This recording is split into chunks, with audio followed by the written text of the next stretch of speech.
So here's something I didn't expect to say 10 years ago. Sustainable renovations aren't just good for our planet anymore, they're actually good for your wallet. And I'm not talking about saving a few bucks on your electric bill, I'm talking about adding serious value to your home, like real money when you sell. I'm Blake, and if you're new here, welcome to Build by Becker. I've been building and remodeling for over 15 years, and I'm gonna be honest with you, I used to roll my eyes at the whole green building thing. Seemed expensive, seemed complicated, seemed like something only rich people in California did because they had nothing better to spend their money on. Turns out, I was wrong, very wrong. Sustainability in 2026 isn't optional anymore, especially if you're renovating high-end homes. Today, I'm gonna show you exactly how to build an eco-friendly renovation that doesn't look eco-friendly, doesn't cost you a fortune, and actually increases the resale value. Plus, you'll sleep better, literally. We'll get into that. And hey, quick thing before we jump in. If you're planning any kind of renovation, I've got a free home maintenance checklist that'll help you stay on top of everything before, during, and after your project. It's the stuff that contractors don't always tell you. The link's in the description. Just grab it. No catch.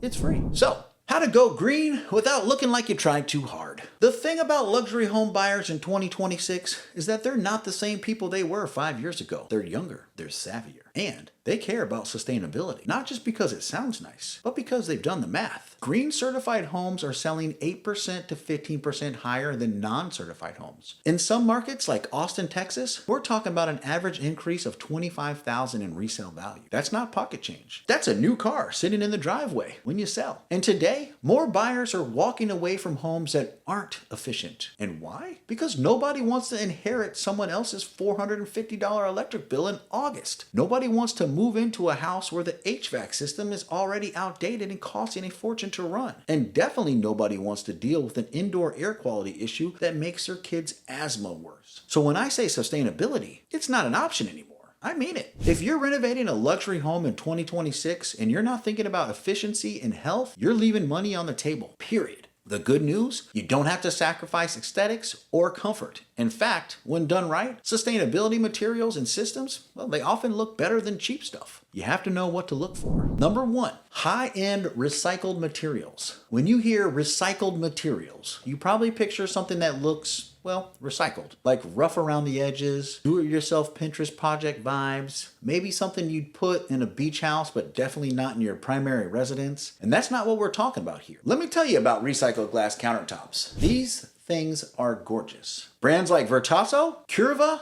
and Ice Stone are making countertops out of crushed post-consumer glass, old bottles, windows, industrial waste mixed into a cement or resin base. And the result? Well, the surface looks like a terrazzo, but modern. It's got depth, catches the light. Every slab is completely unique because the glass pieces are different sizes and colors. You can get anything from subtle neutrals to bold dramatic patterns. And these are priced comparable to high-end quartz or Category 4 natural stones. We're talking premium materials, but you're getting something that's non-porous, heat-resistant, scratch-resistant, and requires basically zero maintenance. Now, reclaimed wood, this is one of those materials that sounds rustic, but it can look completely refined when done right. This is the wood salvaged from old barns, factories, wine barrels, and even demolished buildings. This stuff has character, patina, and you can't fake it. The grain patterns are deeper, the colors are richer, and there's a story behind each piece. I've got reclaimed wood for everything. Flooring, accent walls, ceiling beams, even custom furniture pieces. From sustainability standpoint, it's a no-brainer. You're not cutting down new trees, you're not using energy to mill and treat fresh lumber, you're giving wood that already exists a second life. The downside? Availability can be tricky, and you need to work with suppliers who actually know what they're doing. You want pieces that have been properly dried, re-nailed, and then inspected for structural integrity, but when it's done right, it's one of those materials that justifies its cost immediately. High-end buyers recognize quality when they see it. Advanced thermal insulation to reduce carbon footprint. Insulation isn't sexy. I get it. Nobody's walking into a home tour and going, wow, check out that fiberglass in the walls. But insulation is where you actually make the biggest impact both on sustainability and comfort. If you're doing a renovation, this is the time to do it right. And what most people don't realize, heating and cooling account for about half of the home's energy use. And if your insulation sucks, you're literally paying to heat and cool the outside air. And that's expensive. It's wasteful and it's uncomfortable. But good insulation, that can reduce your energy consumption by 30% or more. Now that's real money every single month. And when you sell, buyers are looking at those utility bills, checking the HVAC system, and asking questions about efficiency. A well-insulated home with modern systems is going to command a premium over a poorly insulated one every time. So what are the best options for sustainable insulation? Well, I have a few. Recycled cotton and cellulose. These are made of 80% post-consumer recycled content, old denim, newspaper, that kind of thing. They're non-toxic, they don't give off gas, and they perform just as well as traditional fiberglass. Recycled glass insulation. Companies like CertainTeed are using recycled glass to make insulation that is free of VOCs, and it meets EPA guidelines. It's effective, it's safe, and it keeps materials out of landfills. Spray foam, the right kind. Now, spray foam gets a bad rap in the green building world because some of the formulations contain harmful chemicals, but there are low VOC water-blown spray foam options that are incredibly effective. They create an airtight seal, which is huge for energy efficiency. The key is making sure whatever you use is free of the formaldehyde and the VOCs. Those chemicals give off gas into your home for years, and they're terrible for indoor air quality. Which brings me to my next point: non-toxic paints and finishes.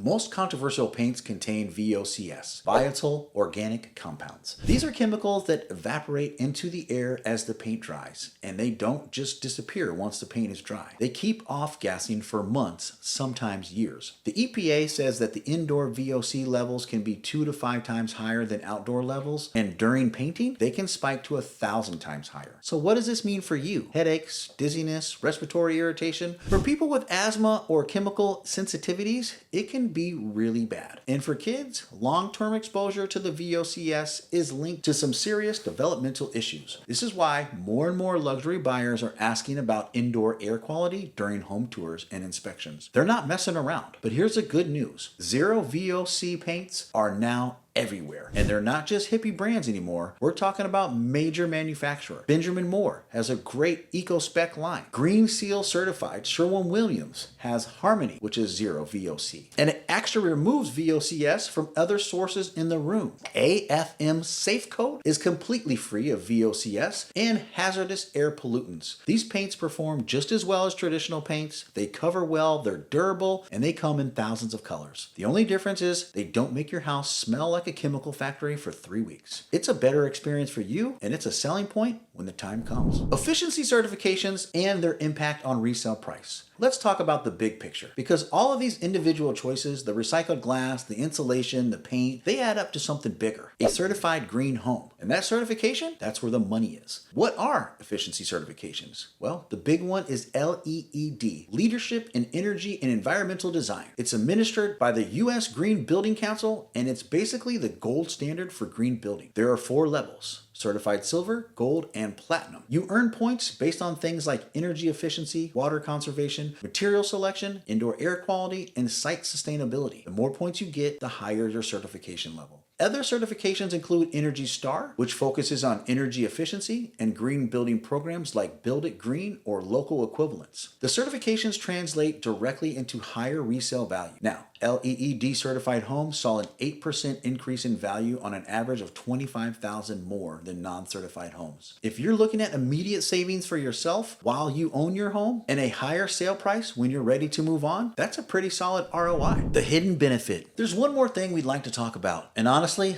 this might be the most important. All these sustainable choices, the low VOC finishes, the good insulation, the proper ventilation to make the home healthier, and I don't mean in some abstract long-term way, I mean you'll notice it immediately. Homes with good interior air quality don't smell like chemicals. They don't have that stale recycled air feeling, and they don't have mold issues. They're not dusty. The temperature stays consistent from room to room. You sleep better. You breathe easier. If you have kids with allergies or asthma, their symptoms improve. If you work from home, you're more focused and you're more productive. Now, this stuff matters, and it's not just something that you can really put a price on. So there you have it, guys. Sustainability renovations in 2026 aren't about making sacrifices or settling for less. They're about making smart choices that improve your home, save you money, and increase your property value. Luxury buyers are demanding it right now. And if you're renovating without thinking about sustainability, you're honestly hurting your home. And if you want more detailed guidance on this kind of stuff, don't forget to go to my website and check out my checklist and my design starter kit. And if you think this was helpful, click the like button and subscribe. And if you haven't already, drop something in the comments and say hello to me personally. I like to respond to most everyone. Thank you, and see you on the next one.